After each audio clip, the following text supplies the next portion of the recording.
Hi, my name is Elliot Adderley. I'm here with Undine Groeger for WCA's The Space Between exhibition displayed at Alfa Art Gallery. Hi, Elliot. Great to meet you.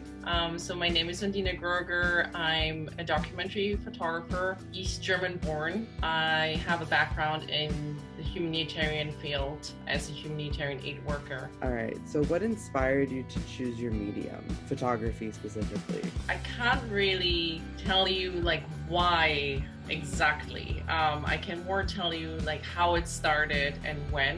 And I think there is, of course, I was influenced by a couple of things. But if I may start out with the piece, if I screen share. So I've just pulled up the image that is going to be exhibited at Alfa Art Gallery. And this image was created when I started out with photography. I was based in a territory that is unrecognized between Moldova and the Ukraine at that time. And it reminded me so much of my childhood.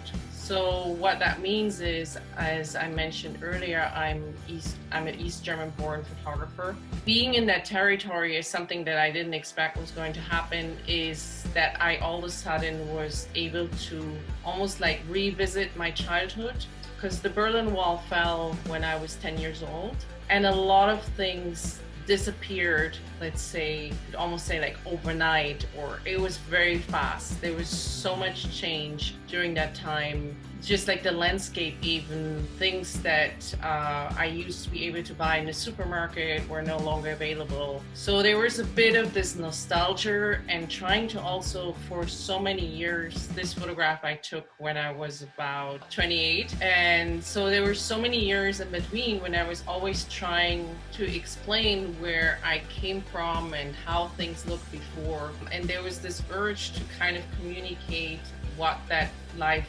was. And when I was based in this post-Soviet territory, which is also called a black hole because it's unrecognized, it is been referred to as a breakaway republic. It kind of felt like a chance to revisit certain things, structures that I've known from the memory. And so this is how I started out with photography. I think I was having a camera and I started, first it was more like clicking away, oh my God, sort of capturing a moment, a feeling. There are many other photographs of this. But what it really started out is that I felt somehow a way to return home. But then I was reminded by my mentor at that time saying, I was going back and forth to this territory. I actually photographed a lot post my humanitarian mission. So I was going there alone, spent my holidays there that I had. And I was also in the region later because I was working for the United Nations. And so I was always trying to see if I could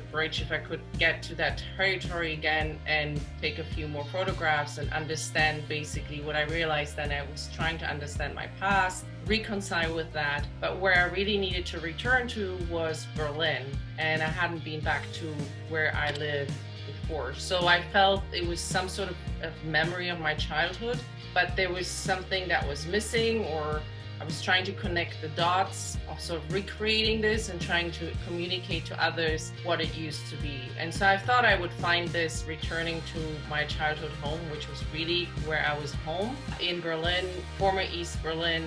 And however, when I returned there, a lot of things had changed too. My house had disappeared, my school, my kindergarten, all these kind of points that you remember from childhood or from youth or growing up there. I left that place when I was 13, and so I started reconstructing basically these memories and this was my grandmother who accompanied me as the first person to these spaces. So that's how it really started out. So, and I think also what I have here, I think I was influenced somehow. I'm holding here 3 photo albums. These are all from my childhood that my mom did, and she did them always so beautifully. And let's see here. And I brought these to New York when I moved here in 2017. And I think there's something, I guess I chose this medium also because I was attracted to it, and things just happened and over time. But of course, when I started analyzing why and how. And I realized I've always been drawn to photographs. I would spend hours and hours and hours with my grandmother whenever I was at her place to show me her old albums, and I would always ask her to tell me these stories. And it's almost like, for me, it's like memory. You say, of course, there are all these sayings like you freeze a moment in time, you can never go back, and yet you can go back because then you can tell stories. In photographs themselves, you can read a lot.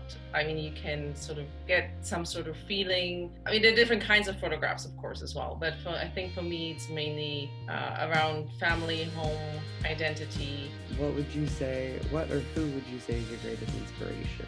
Yes, I think my greatest inspiration, and if I share screen again, my greatest inspiration is home and family. This is actually a photograph that I digged out, or I found.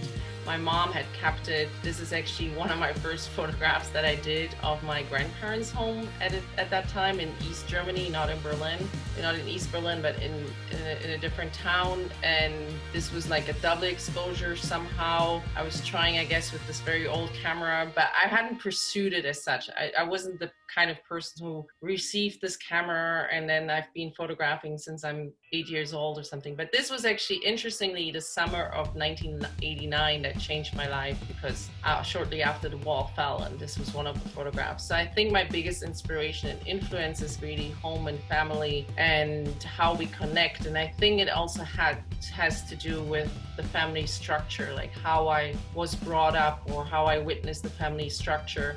Meaning, as you can see here in the image, it's actually was my first day in school, and behind me, right behind me, you see my great grandmother, and then you see my grandmother in the middle, and then my mom on the right, and my little brother.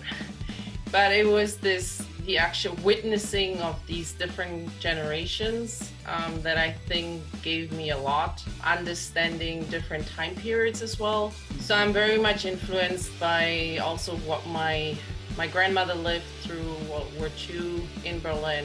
She was as a child, and then she told me a few stories of her mother or what she knew. And my parents and my grandparents passed on a lot of history. My grandmother gave me at one point, this is her school book that I exhibited as well in Switzerland at the international school. It had a few pages of this. This is a school book where she wrote her essays on how she perceived as a 12-year-old Berlin after World War II. So when she was allowed to go back to school. And then this is something else. What influenced me as well is, again, it's like objects from the past.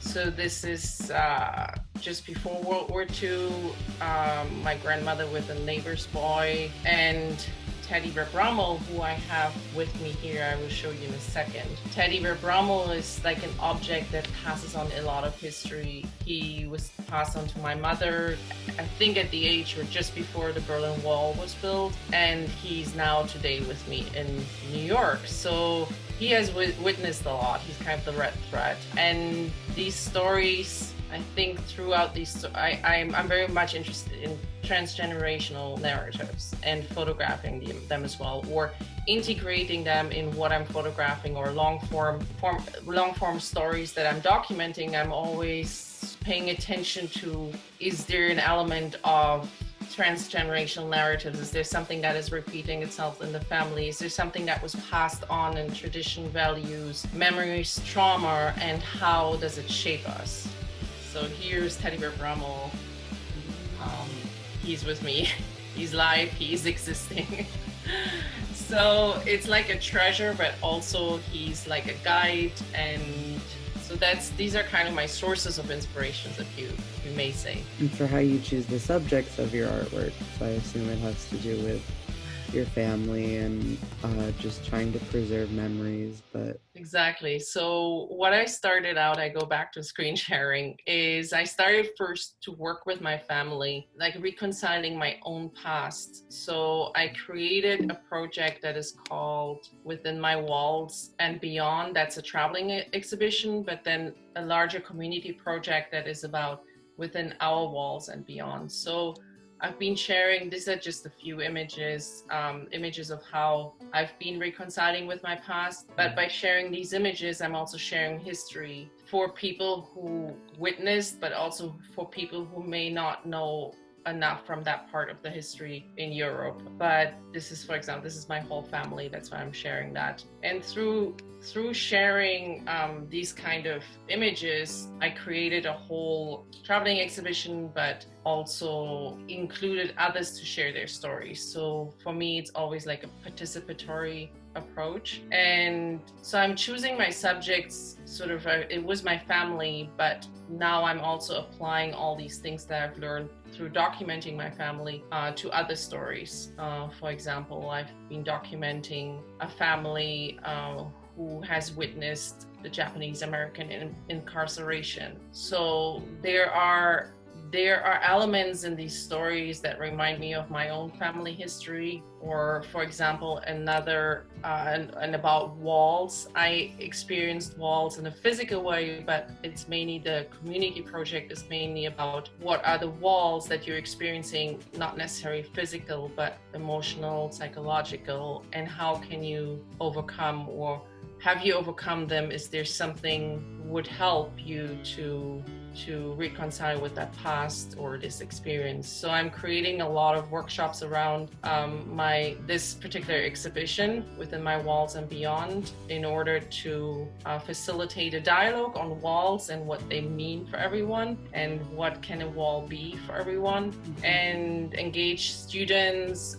children to youth in schools, but also adults. And then sometimes when I came to New York, I've been telling myself I didn't want to have a wall up of, to your question of who do I choose, what's my subject in terms of thematic, but also who's my subject, whom I'm choosing to document. So I decided to go on the streets of New York and interview people that I had not known. First of all, to break my own wall, being maybe shy, even if that doesn't maybe come across too much, but shy of like speaking to strangers, breaking the first wall there and seeing how they respond to if I was going to interview them on their personal walls that they've experienced in their lives. So I've done this as part of my documentary project in the framework of my program, The New Media Narratives at the International Center of Photography in New York, that I attended for 1 year from 2017 to 2018, and then exhibited 7 stories of those people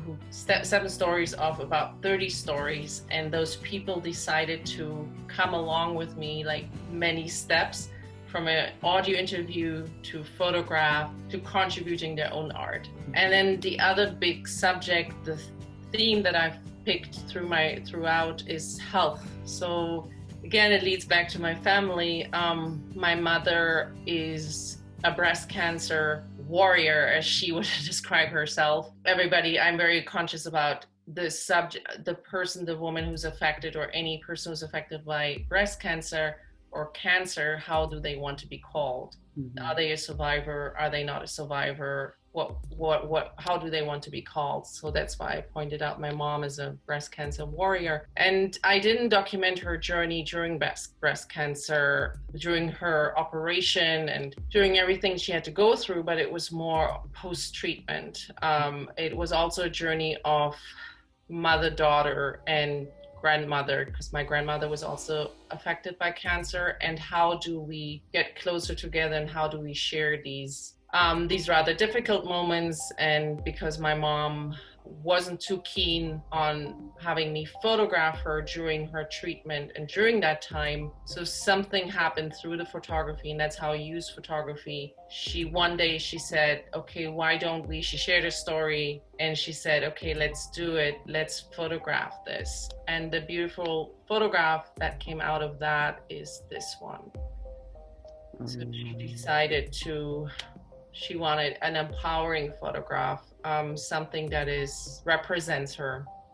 It's based on her story that she felt like a warrior again after she was in rehabilitation and was doing archery. So we created this together. And that's how I approach often my subjects. And then my grandmother, she was also in the hospital. It was like post her cancer and other things had come about, and this was the year we weren't sure. I photographed this, not being sure if these were my last images or these would be my last images. She is alive until today, knock on wood. But again, my approach here was I wanted her.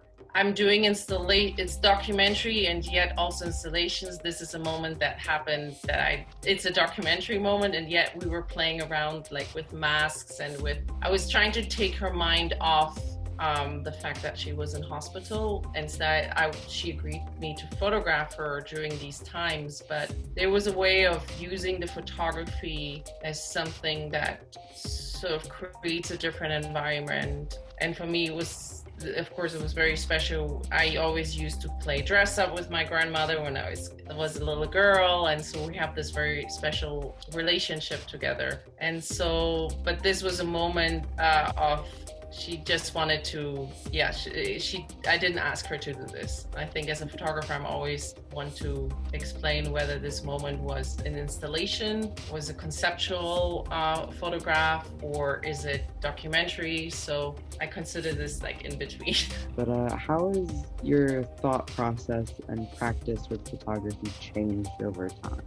So first of all, I had to figure out what I was doing. I think I didn't go into photography like, oh, I'm a documentary photographer. Oh, I'm a conceptual photographer. Oh, I'm also doing fine art. I think it all came more natural through what I was doing and trying to understand what I was doing and why I'm asking everybody to come to these spaces and places and bring objects, and why am I working like this. So I think it's more like my practice changed, that I became more conscious about my choices and made even more conscious choices of when to photograph, how.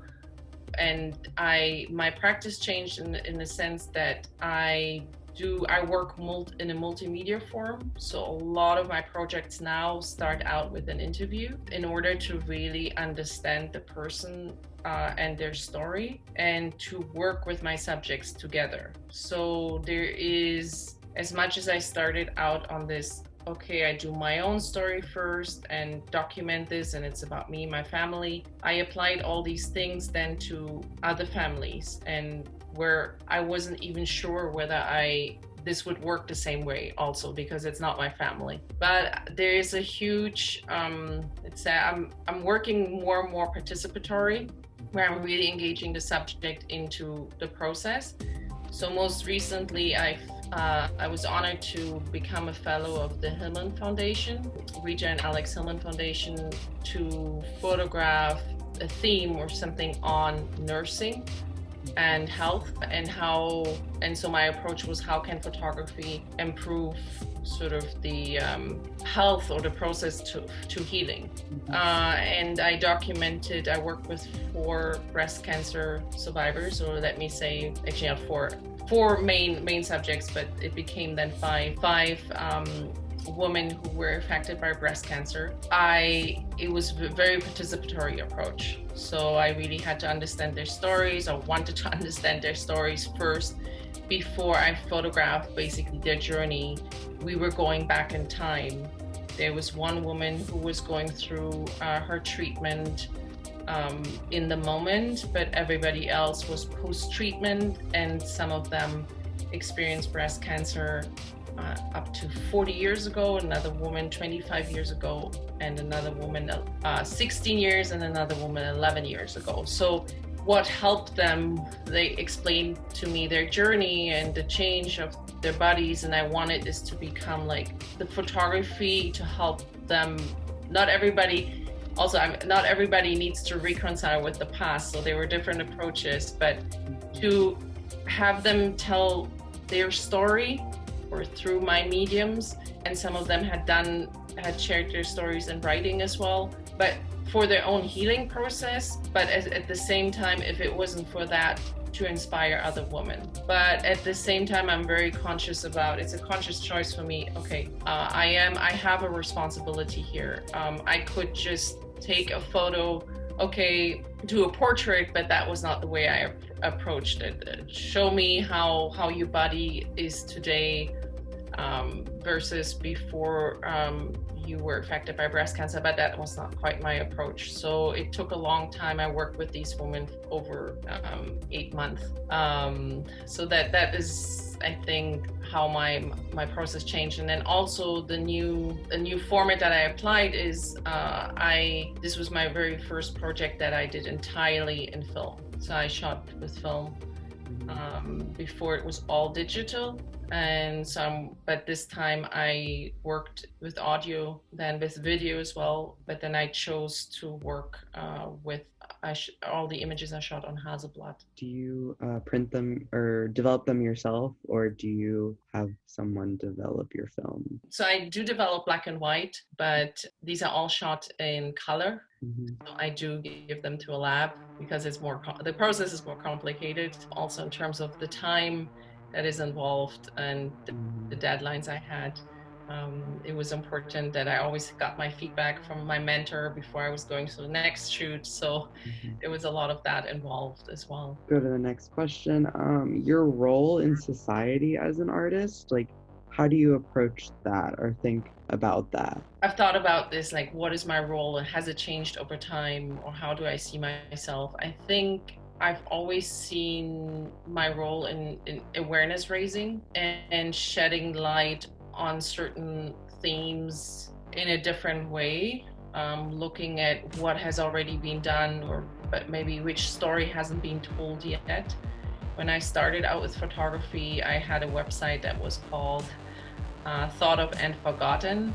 Sort of my initial sense of how I wanted to document or how I wanted to make a difference was, okay, we know a lot, there's so much knowledge out there, and there's so many stories and there's so many narratives, and yet they may all be correct, but maybe they're like some sort of stories that are slightly different. So I'm always looking for that kind of different piece of story or that individual experience that I would like to share with a larger audience, so that people also don't feel alone. So I always would like to, my attempt is to share stories that maybe are not in the mainstream media, but that still give like so much value and inspire others. And also my role, I think, coming from a humanitarian background, is very much, am I the right person to photograph this subject or the theme? Is that maybe a place for somebody else? Am I an insider or outsider? But like, make the conscious choice and go ahead with this in a certain way, but always put it into context to not misrepresent or be transparent about who am I and why I'm having that vision, or who is my subject and how we been working together. And also I'd like to preserve the dignity of the person that I photograph. So I think that's very important, especially in moments when you photograph difficult moments, that is still okay with the subject, that there has been an agreement, or also to choose maybe not to press the shutter in certain moments. There's also, I think, a responsibility in maybe not taking a photograph of certain things. So these are all these questions that I'm constantly analyzing and looking at in different contexts where I am. Right. I think that's really important to consider with art, whether you make the art or you choose to leave that part out depending on the moment and the subject. And considering your role in it as well is super important, and I feel like that's not really talked about a lot, so I'm glad you brought that up. The other part is that I hope is to educate.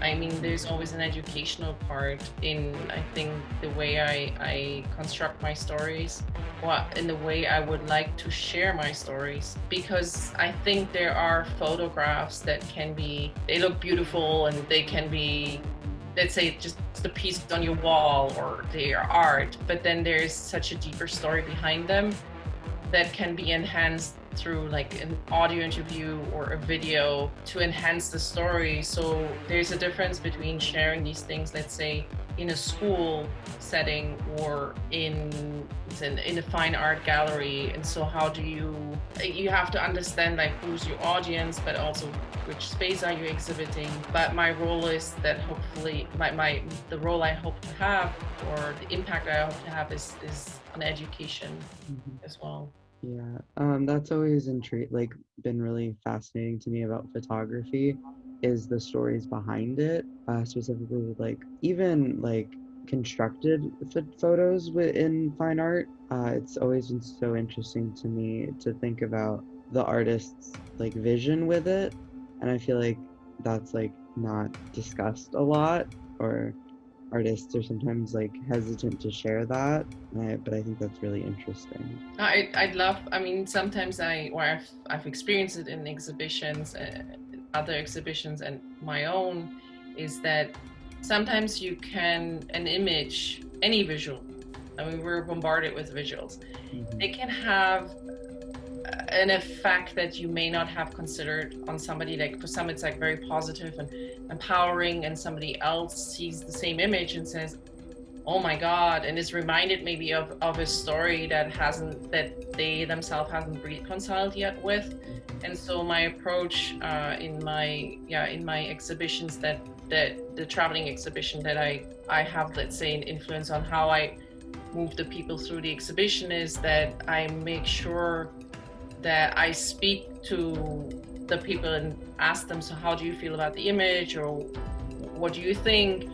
And then sometimes there are stories, like people have different reactions because of their experiences. So they maybe feel, as I said, they feel empowered, or they feel all of a sudden everything changes within them because in their family or themselves, they've lived something similar, and it brings up a lot of emotions. And so I think, as we all know, going into an exhibition sometimes is you can get triggered. And that might not have to do anything with, sometimes we go, oh, I really don't like this image, or this is horrible. But is that really, or is there another layer we should be looking at, why this is triggering us in a certain way? But that comes into the healing work that I do as well, into the workshops and all of that. So you sort of mentioned this much earlier, but how have your childhood experiences guided you in the creation of your pieces? Probably namely your first ones that you've shown me. I think the fall of the Berlin Wall has been a pivotal experience for me. And I wasn't planning this all the way long, but it has always come up. And I think the experience itself of how I experienced it, and I always would like to underline that I experienced it as a child, through the eyes of a child. I have a certain perspective on that event. And so I'm portraying certain things from that perspective. And yet the work that I'm doing, or this had such a huge influence, because because I was a child, there are so many things I didn't know about my time. And I know that sometimes you think, oh, I wish I had understood that moment better at that time. But then you may think, maybe it's good I didn't. And yet there's this urge of understanding your own history, or let's say for myself, and the history of my family.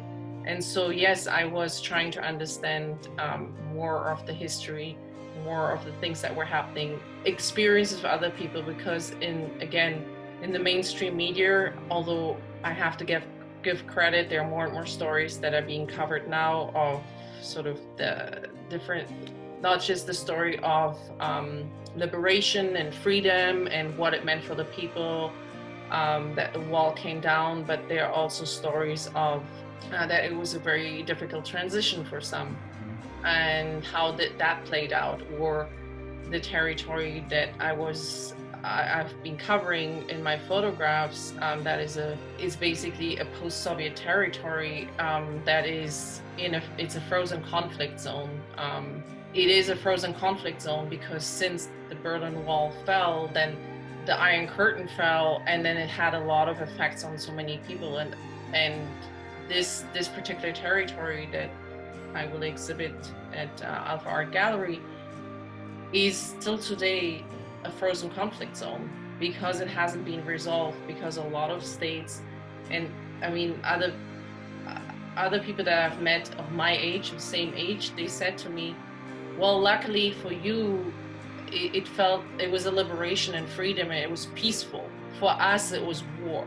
So mainly in the Balkans. So there, in to comprehend that, I think is very important as well.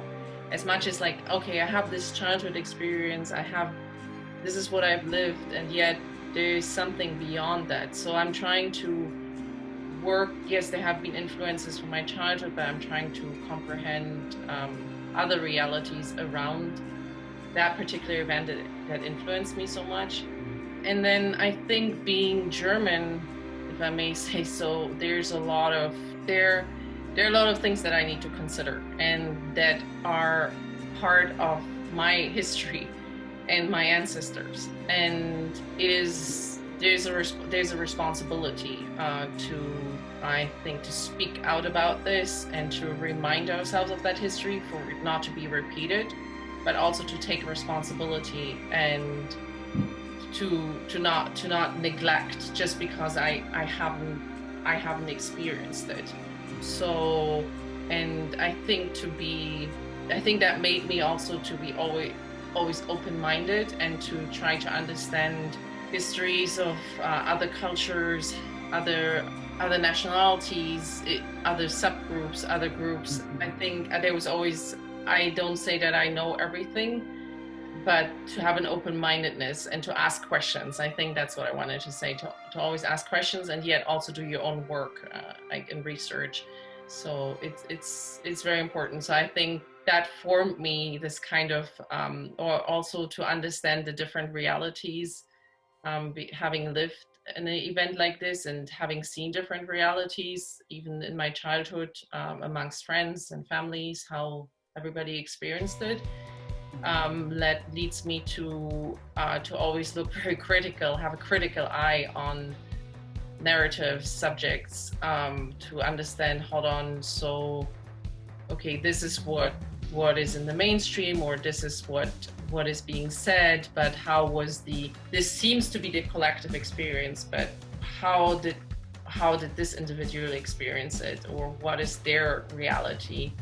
And to always be mindful of that. So would you say that sort of ties into what you want your viewers to take away from your work? So I'd love to my viewers to ponder, I know sometimes my images are more complex and you cannot ask everyone to, let's say, to also do the work. Sometimes it's also the image, you say the image needs to speak for itself, and yet as you said earlier, Elliot, you like to know the stories behind it and the deeper story and the layers of all these images.